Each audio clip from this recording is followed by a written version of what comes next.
Busquen ahí en Romanos capítulo 12, ¿verdad? Ya no sabemos, del 6 al 8, estamos mirando los dones del Espíritu Santo y estamos conociendo un poco de cada uno ahora, ¿no? Estos dones específicos del Espíritu, que son dones importantes en el sentido de que deben permanecer en la iglesia y que no deben ser vistos como algo que la iglesia tenía, sino que es algo que debe permanecer en cada uno de nosotros como los dones que Dios nos ha dado.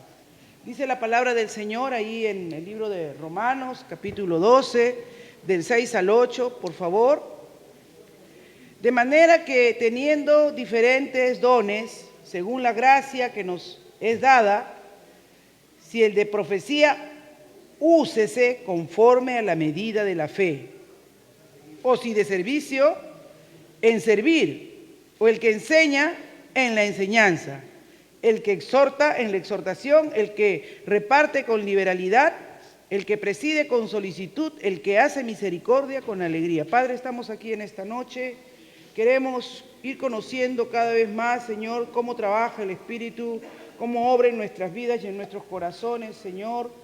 Ten misericordia de nosotros en esta hora, por tu gracia, por tu fidelidad. Ayúdanos a que nuestras mentes y nuestros corazones, Señor, sean transformados por tu palabra.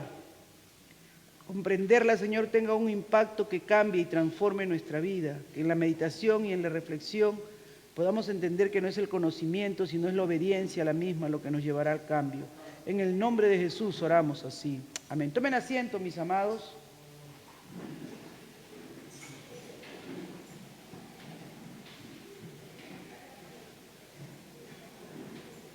Muy bien, estamos agradecidos al Señor, como decía nuestro hermano Víctor mientras oraba, agradecidos al Señor porque podemos ver muchas familias en esta noche que se están reincorporando a la iglesia, amén. Estamos contentos sobre todo viendo a cada uno de ustedes, hermanos. Vemos a nuestra hermana Griselda, hemos orado tan fervientemente por ella y verla esta noche con su nieta, pues trae mucha alegría a nuestro corazón, amén. Gloria a Dios.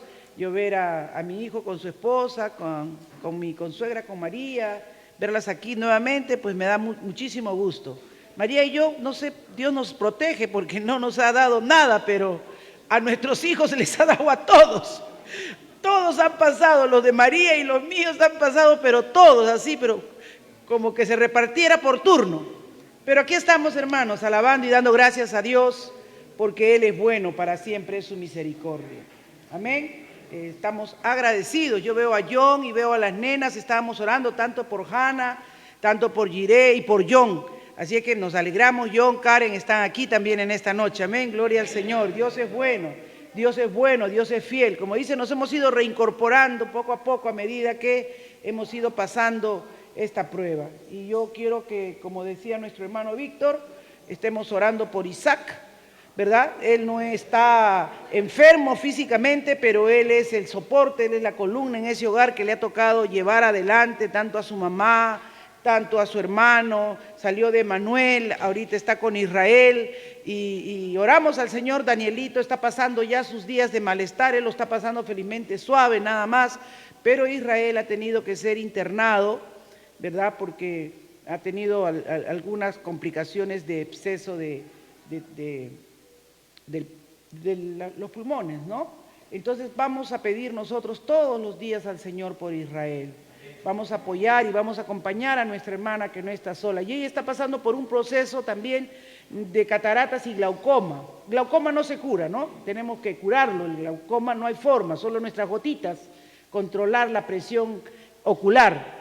Pero las cataratas ya se ha hecho una operación y creo que falta todavía el otro ojito. Pero oremos, hermanos, oremos porque no es fácil, ¿no? También estemos orando por nuestra hermana Cirila, que como ustedes saben, a ella también le tocó duro esto y parece que nuevamente está un poco delicada. Vamos a mirar entonces lo importante que es, hermanos, que se usen los dones. Estamos hablando en esta noche solo, vamos a terminar con el de profecía, un pequeño comentario en el de profecía, pero vamos a entrar al de la enseñanza y luego estaremos entrando al de milagros, y luego estaremos entrando al de sanidad. Pero qué importante, hermanos, que se usen los dones. Dice, de manera que teniendo diferentes dones. O sea, los dones están, y como decía Víctor, en esta noche, la santidad, nuestra vida necesita ser depositaria y usar estos dones en la medida que nos vamos consagrando y nos vamos entendiendo que no es porque tengamos algún mérito, que no es porque nosotros nos merezcamos ese don, sino que es gracia de Dios en nuestra vida. Lo que tenemos que hacer es reconocerlo y usarlo para la gloria y la honra del Señor. Y eso es importante, hermanos. Amén. Ya hemos visto el don de profecía y hemos entendido que la profecía tiene que ver, sobre todo, como dice este don, ¿verdad?, con aquel que habla sobre la base de alguna influencia exterior. O sea, de pronto el Señor ilumina con un pensamiento, con una visión a esta persona, y esta persona declara algo que va a ocurrir. En el caso, por ejemplo, vimos del libro de los Hechos, que Agabo le dijo a Pablo cómo iría, cómo sería preso, cómo sería encarcelado. Pero dijimos que era diferente a la profecía anterior, porque en la profecía que vemos del Antiguo Testamento era Dios dice, y era palabra de Dios, y uno tenía que obedecer. Pero en el Nuevo Testamento, el término profecía ya no se usaba con la misma autoridad que en el Antiguo Testamento. Eso aprendimos la semana pasada. ¿Por qué aprendimos que no se usaba con la misma autoridad que en el Antiguo Testamento? Porque lamentablemente la profecía había sido algo que se había distorsionado. En el mal uso, aquellos que no lo usaban con fidelidad, había profetas verdaderos y falsos profetas. Y había algunos que aún teniendo el don, no lo usaban como debían hacerlo, con el temor y el cuidado que debían hacerlo, sino que muchas veces lo usaban de una manera para beneficios personales.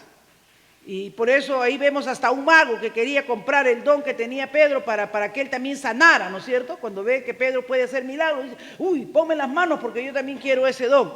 Y no, ¿quién es el que da los dones? Eso ya me pueden contestar esta noche. El Espíritu Santo, como yo quiero o como Él quiere.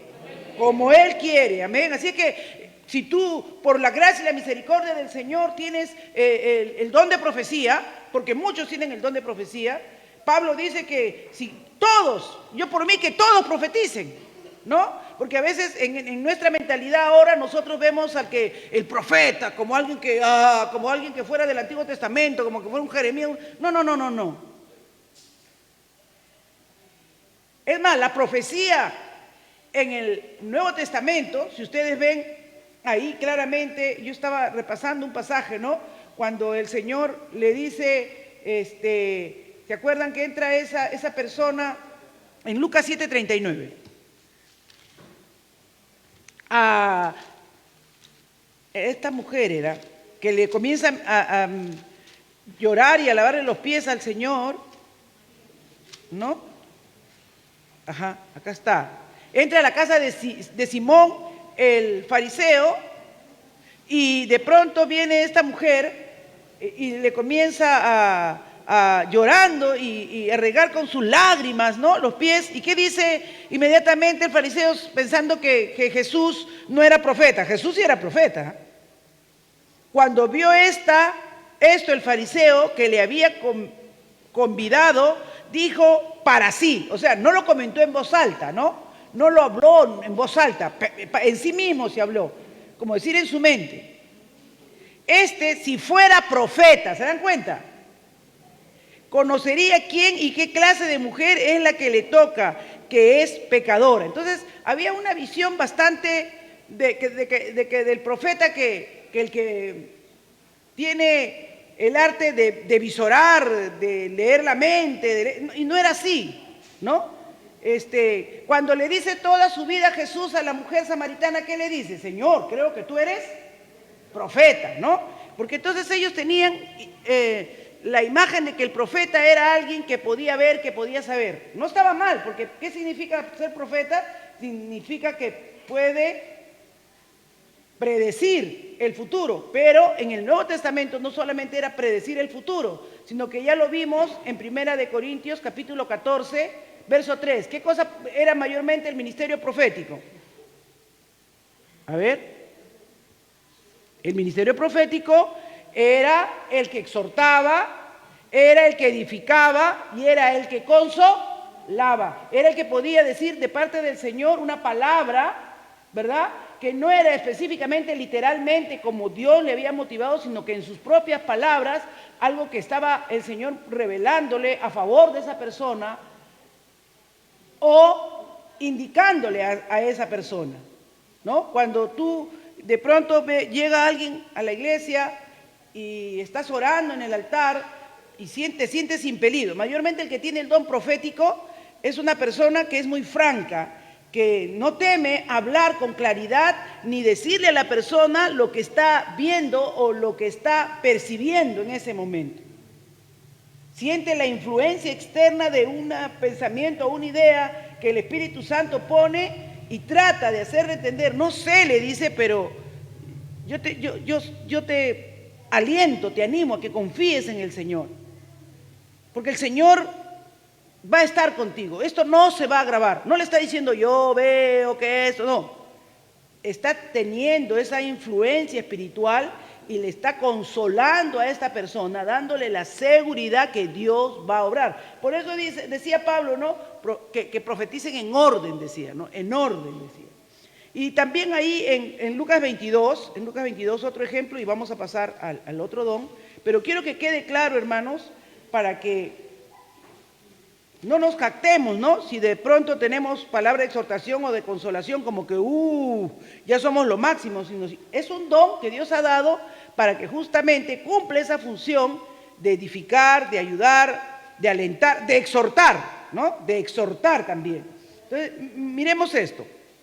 En Lucas 22, del 63 al 64 dice: y los hombres que custodiaban a Jesús se burlaban de él y le golpeaban, vendándole los ojos, y le golpeaban el rostro y le preguntaban diciendo: profetiza, ¿quién es el que te golpeó? O sea, ¿se dan cuenta? Para ellos la palabra profetizar significaba como adivinar.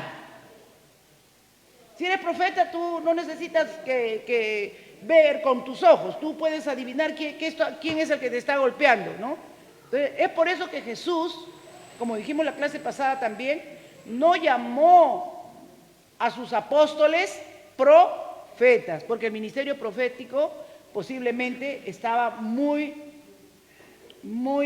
relativizado, muy mal usado, muy mal entendido, y no era el término profético con la reverencia y el respeto que se tenía y la autoridad sobre todo que se tenía en el Antiguo Testamento. Muy bien, ahora sí ya me quedo un poco más tranquila. ¿Qué diferencia había entre profecía y enseñanza? ¿No? El que profetiza mayormente va a exhortar, va a alentar, va a consolar, pero la enseñanza tiene que ver, voy a darles la definición de lo que significa enseñar, es la habilidad, escuchen bien, porque todo don es un talento, una habilidad potenciada por el Espíritu Santo. Eso también hemos visto, que todos tenemos dones. Unos los podemos tener de lo más sencillo posible, pero cuando ya ese es un don espiritual, es potenciado por el Espíritu Santo. Entonces, este don de enseñanza es la habilidad de explicar la Escritura y aplicarla a la vida de las personas, dado por el Espíritu Santo. O sea, el que tiene el don de enseñanza tiene tal capacidad, tal poder al enseñar y al ministrar, que desafía, que influencia a las personas a no solamente escuchar, sino a practicar lo que es enseñado. Y mayormente el que enseña, que es el término didascalos, ¿verdad?, trata de hacerlo con cuidado, de hacerlo en orden. Yo estaba viendo ahí un ejemplo que me pareció muy bonito, que pastor,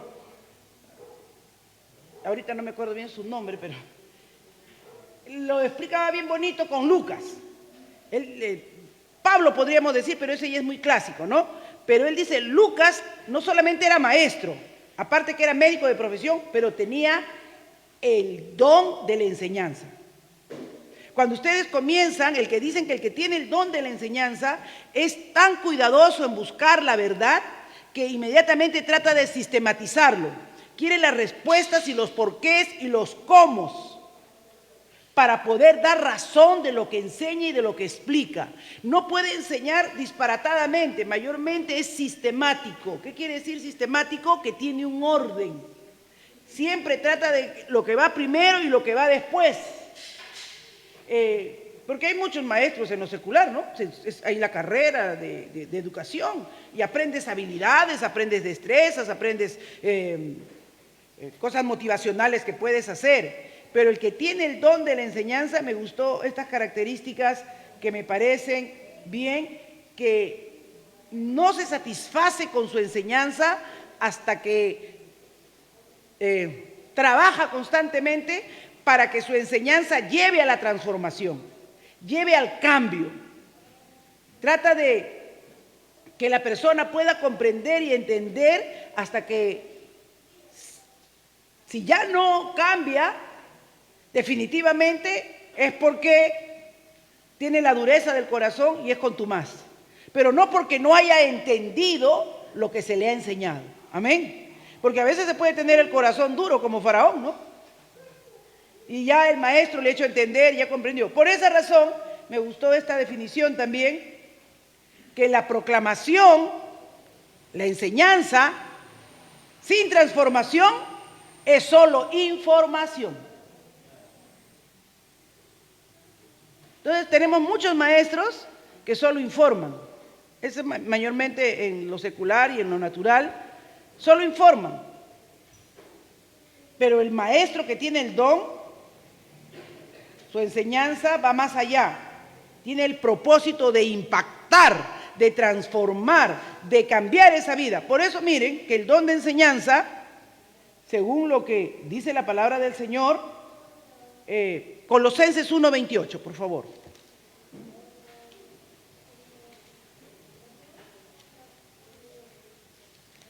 Este texto me parece preciso.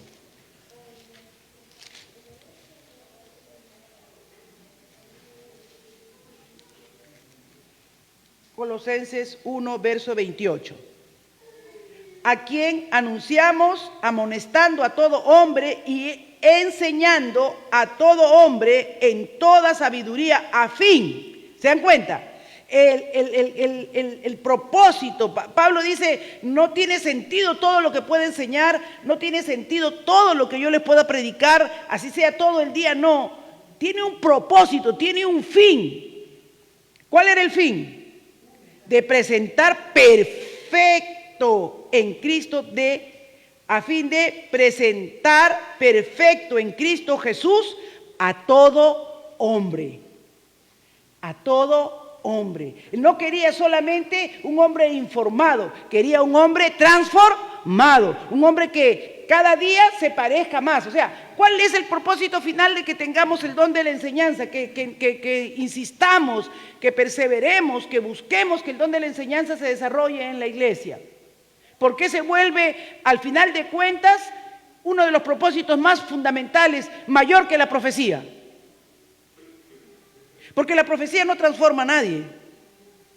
La profecía te puede advertir de un peligro, la profecía te puede descubrir un pecado, ¿no? Así como Pedro le dijo a Ananías y Zafira, no me has mentido a mí.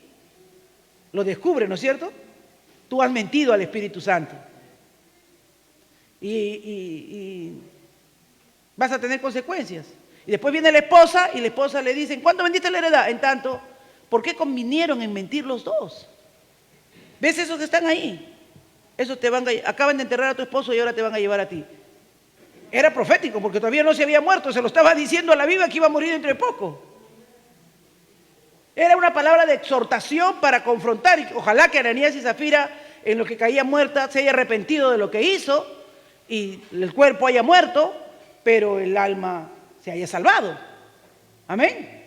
Porque a la larga el cuerpo está destinado a morir. Eso es así, ¿no? Miren, Esto es importante, hermanos. El fin, el propósito, ¿no? El don de enseñanza tiene esa habilidad de comunicar con mucha claridad las circunstancias, los hechos, cómo se están dando, ¿no? Por ejemplo, yo les decía de Lucas. Lucas, cuando comienza su evangelio, dice que él no se satisfizo solo con lo que escuchó. Dice que él diligentemente investigó, ¿no? Nos habla claramente que no nos narra como Mateo o como Marcos, que lo hace bastante sintético, o con visión particular, sino dice, puesto que ya muchos han tratado de poner en orden, se dan cuenta, sistematiza, busca un orden para hacer la enseñanza. La historia de las cosas que entre vosotros han sido ciertísimas. O sea, buscan las cosas que han sido verdaderas, tal como nos los enseñaron los que desde el principio, ¿se dan cuenta?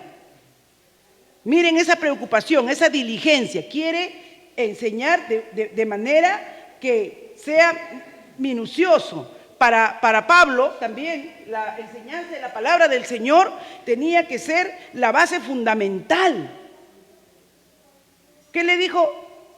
Y hermanos, gloria a Dios por los que tengan el don de profecía, pero los que tengan el don de maestros, identifíquense. A ti cuando algo estudias te gusta buscar desde el principio cómo ha sido y sobre todo encontrar la verdad, ¿no? Encontrar la verdad. Un maestro busca esto, dice ciertísimas, o sea, busca que su información sea una información que se pueda comprender, que se pueda entender con claridad. A mí me encanta, no solo es transferir conocimiento, sino la veracidad de ese conocimiento. Qué importante, hermanos, la veracidad de ese conocimiento, que ese contenido sea veraz. El que tiene el don de maestro se asegura de dónde viene la información, cómo ha sido transmitida esa información, qué tan veraz es la fuente de esa información. Por eso dice, las cosas que para mí han sido ciertísimas, tal como nos lo enseñaron los que desde el principio lo vieron con sus ojos y fueron ministros de la palabra. O sea, yo no he tomado esta información de cualquiera. Yo he visto que mis fuentes sean fidedignas, que los hechos sean contrastados. Esto lo vieron, esto lo vivieron, esto ha sido ciertísimo, porque las personas que han narrado los hechos que yo ahora les estoy escribiendo son verdaderos. Porque ¿qué pretendía Lucas cuando nosotros leamos el Evangelio de Lucas? Que esto nos revele la verdad de Cristo, nos impacte de tal manera que nosotros por esta verdad revelada en nuestra vida también seamos cambiados, también seamos transformados. Oh, amados, vaya analizándose usted. Si usted se siente maestro, yo decía, yo que siempre pensé que Dios me había dado el don de maestra, creo que ahora no tanto, porque yo no soy tan diligente en la investigación. Y miraba, hermanos, que de verdad todos los hombres que tú ves en la Escritura que han tenido este don han sido muy diligentes. No solo en escuchar, sino en verificar su fuente. Cuando vemos a Esdras y a Nehemías, y dice que Esdras propuso en su corazón inquirir en la palabra del Señor, no solo para oírla, no solo para conocerla, sino ¿para qué? Para practicarla, para hacer esa palabra. Y dice que cuando Esdras le leyó el rollo al pueblo y le transfirió el conocimiento al pueblo, el pueblo lloraba, rasgaba las vestiduras, porque entendían, comprendían, porque ponían el sentido en lo que estaba enseñando. Oh, aleluya, hermano. Que ese don se pueda desarrollar en nuestra vida, amén. Que el Señor pueda despertar en nosotros y hacernos entender que es por eso que tenemos hoy una iglesia floja, tenemos una iglesia ociosa. ¿Por qué? Porque tenemos ovejas desnutridas, mal alimentadas, con profesores que hemos sido muy ociosos, me incluyo, yo la primera, para no despertar ese hambre, ese apetito, ese conocimiento del Señor. Yo estaba en estos días que ya hemos comenzado la guardería, estamos teniendo nuestros devocionales con el personal de la guardería. Eso es una bendición, hermanos. No hay nada más precioso que tener esos tiempos de compartir cerca, de discipular, ¿no?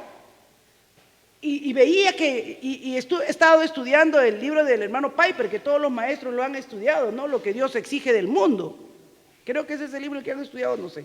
Pero creo que sí lo han visto, ¿no? O han visto la sobrenatural de la Escritura. Pero Piper dice una gran verdad de manera tan sencilla, que yo digo, este hombre tiene el don de maestro. Como estaba estudiando estos días los dones, ¿no? Y él dice que le dice a Nicodemo, Jesús, ¿qué le dice? Si quieres entrar al reino de Dios, os es necesario nacer de nuevo. Y Nicodemo le contesta con ¿cómo puedo volver a entrar al vientre de mi madre? Y entonces Jesús se queda en shock y le dice, tú eres maestro en Israel y no sabes esto. Entonces Piper infiere rápidamente y dice, no, Jesús estaba sorprendido porque si él era maestro, él tenía que saber lo que decía Ezequiel 36, 26 y 27. Él tenía que saber que él mandaría aguas limpias, que limpiaría. Él dijo, el que no nacía de agua y del Espíritu. Y Jesús había prometido en el Antiguo Testamento que él traería salud a su pueblo, que él limpiaría, que él traía, que él pondría un corazón de carne, quitaría el de piedra. Entonces él debía entender, tal vez no lo podría entender un judío común y corriente, pero un maestro debería entenderlo. Si diligentemente había escudriñado y había escarbado el nuevo nacimiento, entender que el nuevo nacimiento no se estaba refiriendo a un nacimiento físico, sino a un nacimiento espiritual, a un nacimiento que no era voluntad de carne ni voluntad de varón, sino voluntad de Dios. Por eso le dice, tú eres maestro en Israel y no sabes esto, por favor. O sea, es necesario nacer de nuevo. Si no naces de nuevo, no se puede. En el corazón de piedra que no ha sido transformado, estamos muertos en nuestros delitos y pecados. Nuestra vida espiritual estaba ajena. Nosotros estamos ajenos a la vida espiritual. Y solo cuando Dios pone esa nueva vida en nosotros, su espíritu en nosotros, nosotros nacemos de nuevo. Por eso dice Juan 1:12 que el que no naciere de voluntad de Dios no es hijo de Dios. Eso no es en la carne, eso no es volver a la barriga de la mamá. Esto es la voluntad de Dios. Cuando tú creíste el mensaje del Evangelio y lo recibiste por la fe, naciste de nuevo. Tuviste vida espiritual. Amén. Entonces miren, entonces Piper infiere, ¿no? Dice, por eso es que cuando había unos discípulos de Jesús que querían ir a enterrar a un pariente que había muerto, ¿qué le dice? Deja que los muertos entierren a sus muertos. ¿Por qué? Porque estaban muertos espiritualmente y iban a enterrar a su muerto físicamente. Los muertos enterrando a su muerto. Así de claro. ¿Se dan cuenta de lo que hace un maestro? De pronto te hace ver tan fácil la cosa. Por eso le dijo el padre al hijo pródigo, mi hijo estaba muerto, porque no se está hablando de un muerto espiritual, está hablando de un muerto no de un muerto físico, está hablando de un muerto espiritual, de alguien que es ajeno a la vida de Dios, pero ahora que ha vuelto en sí, que viene arrepentido, ha vuelto a la vida. ¿Cuántos de nosotros hemos vuelto a la vida? Aleluya. Oh, mis amados, hemos vuelto a la vida gracias a Jesucristo. No porque tengamos algún mérito, no porque sea nuestra voluntad, sino porque es voluntad de Dios. Entonces el don de enseñanza, el don de maestro, el don de enseñar y transmitir a otros, tiene que ver con ese propósito maravilloso que Dios permite, amén, que Dios permite que tú y yo, ¿verdad?, desarrollemos, si es que vemos esas características del don de la enseñanza, esa habilidad de comunicar con claridad la verdad, con una claridad que escudriña su tema, que escudriña con cuidado la verdad, primeramente la verdad del Evangelio. A esta persona no le gusta presentar la Escritura en desorden, de cualquier manera, sino por lo contrario, le gusta ser ordenado, le gusta preguntar, le gusta informarse, le gusta ser consciente que es el Espíritu Santo quien revela esta verdad. Ojo, esta verdad no viene de ti, esta verdad viene del Espíritu Santo. Esta persona es consciente de eso, porque hay muchos hermanos, ¿verdad?, que no entienden que este don viene de Dios y a veces, ¿qué hace el Señor? Como a Sansón, ¿no? estás en la carne, no estás en el espíritu, entonces ¿qué hace? El don se desinfla, te llenas de soberbia, te crees que tú eres un sabio, menosprecias a quien le estás enseñando. Y dices, ¿cómo no puedes entender eso? Entonces ya no estás en el espíritu. Dicen que los que tienen este don, y eso me parece bien valioso, dice, los que tienen este don deben ser mucho más cuidadosos ¿en qué cosa? En su cuidado espiritual y ser humildes. Miren el Salmo 131, 1 y 2. Estaba antes pensando en un pasaje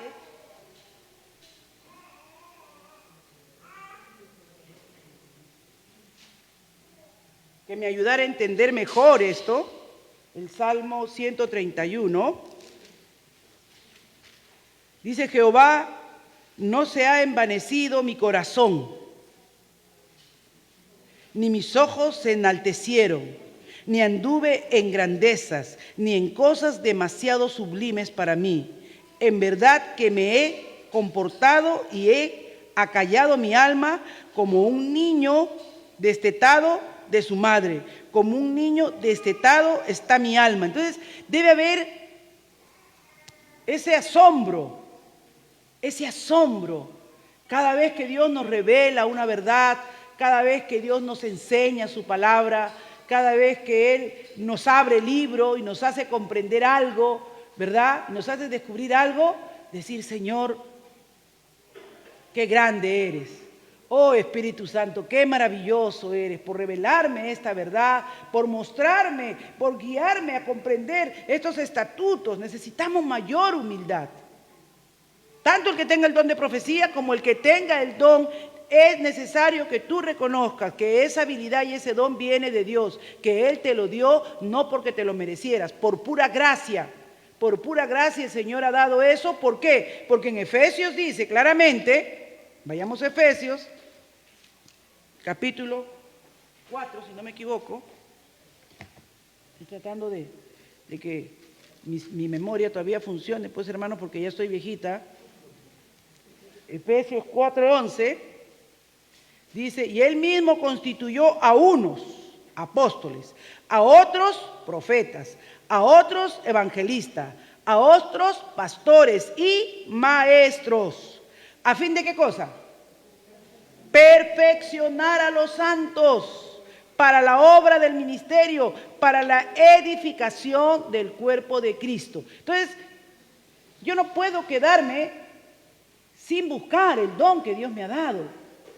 Hermana querida, hermano querido, por favor, no digas, ay, qué bien, ya, sí, a mí me gusta cómo enseña tal hermano, o a mí me gusta que la hermana tal. ¿Y tu don? ¿Y tu don cuándo lo vas a usar?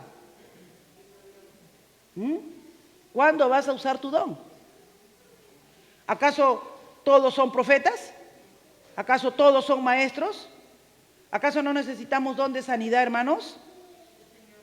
¿Acaso no necesitamos un milagro muchas veces para alguna situación que estemos pasando? ¿Que solo un milagro puede arreglar esa situación? El otro día les voy a contar algo de la traviesa de Anita. Estaba maluca, hermanos, y se vino a hacer la limpieza así maluca. Y yo como no sé qué don es ese, pero le digo, Carlos, yo no la veo bien a la Anita.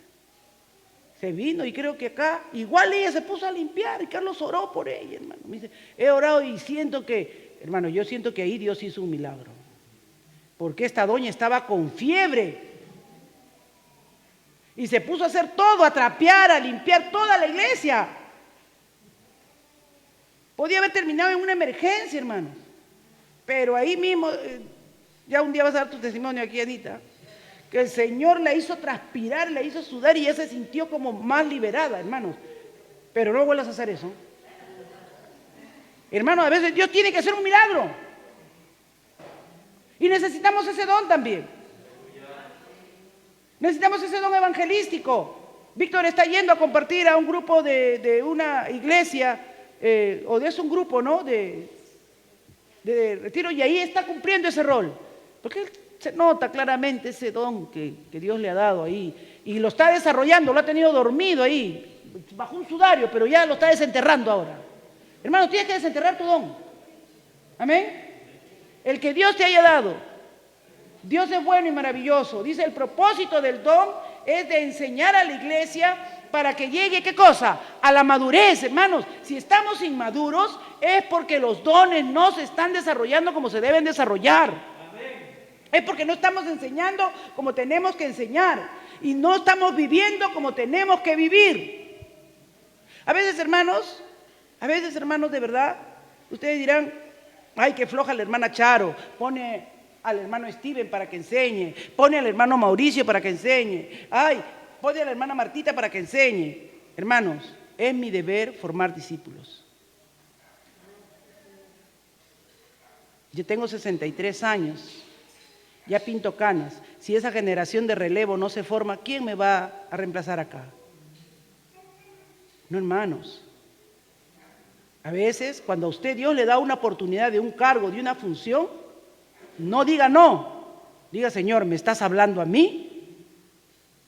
¿Me estás hablando a mí? Hermanos, Dios no te ha dejado sin un don. La iglesia necesita madurar y la iglesia necesita crecer. La iglesia necesita que tú actives tu don. Dice, para la madurez, nutrir para su crecimiento espiritual. Pablo insiste en esto. Yo quiero terminar con las palabras de Pablo a Timoteo. Si vamos a primera de Timoteo, por favor. Bueno, primera, segunda. Primera de Timoteo 4:11, ¿no? El más conocido, que le dice claramente Pablo a Timoteo. Le dice, esto manda, ¿y qué cosa? Y enseña, esto manda y enseña. Que ninguno tenga en poco tu juventud, sino sea ejemplo de los creyentes, en palabra, en conducta, en amor, en espíritu, en fe y en pureza. Tienes que enseñar esto. Tienes que vivir. Esa actitud que tuvo Ana se llama don de servicio. No lo voy a tocar ahora, pero vamos a hablar también del don de servicio. Pero hermanos, es importante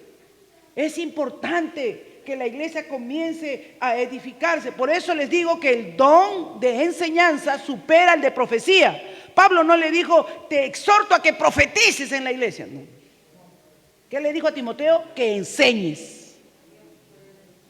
A tiempo y fuera de tiempo, que compartas la palabra del Señor, que la expongas la palabra del Señor. Ahí en 2 de Timoteo también 3:16, si ustedes miran conmigo, dice claramente, toda la escritura, no una parte de la escritura, toda la escritura es inspirada por Dios y es útil.